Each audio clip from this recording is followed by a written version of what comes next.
राज्यसभा सांसद ज्योतिरादित्य सिंधिया के साल भर पहले कांग्रेस छोड़कर बीजेपी में शामिल होने की पृष्ठभूमि में वरिष्ठ कांग्रेस नेता राहुल गांधी की ताजा टिप्पणी पर मध्य प्रदेश के मुख्यमंत्री शिवराज सिंह चौहान की प्रतिक्रिया सामने आई है। उन्होंने कहा है कि राहुल की ट्यूबलाइट देर से जलती है।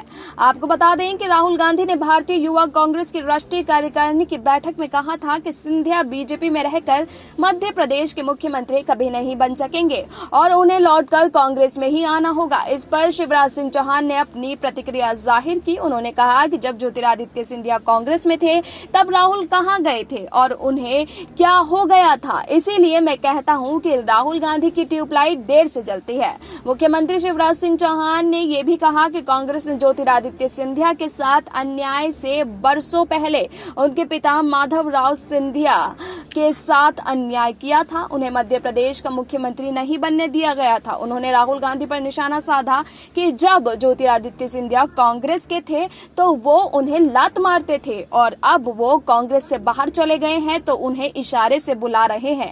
राहुल गांधी के बयान का खुद ज्योतिरादित्य सिंधिया ने जवाब दिया था। सिंधिया ने कहा कि काश उनको उनकी इतनी चिंता होती जब वो कांग्रेस में थे। आपको बता दें कि राहुल गांधी ने कहा था कि ज्योतिरादित्य सिंधिया बीजेपी में बैक बेंचर बनकर रह गए हैं। वो अगर कांग्रेस में होते तो मुख्यमंत्री होते, लेकिन बीजेपी में वो पीछे बैठने वाले यानी बैक बेंचर बनकर रह गए हैं। उन्होंने ये भी कहा कि सिंधिया के पास कांग्रेस कार्यकर्ताओं के साथ मिलकर संगठन को मजबूत बनाने का विकल्प था। मैंने उनसे कहा था कि आप एक दिन मुख्यमंत्री बनेंगे, लेकिन उन्होंने दूसरा ही रास्ता चुना। कांग्रेस नेता ने यह भी कहा कि आप लिख लीजिए, वहां वो कभी मुख्यमंत्री नहीं बनेंगे, उसके लिए उन्हें यहाँ वापस आना ही होगा। गौरतलब है कि ज्योतिरादित्य सिंधिया की सरपरस्ती में कांग्रेस के 22 विधायकों के विधानसभा से त्याग पत्र देकर बीजेपी में शामिल होने के कारण कमलनाथ की कांग्रेस सरकार को मार्च 2020 में सत्ता से रुखसत होना पड़ा था।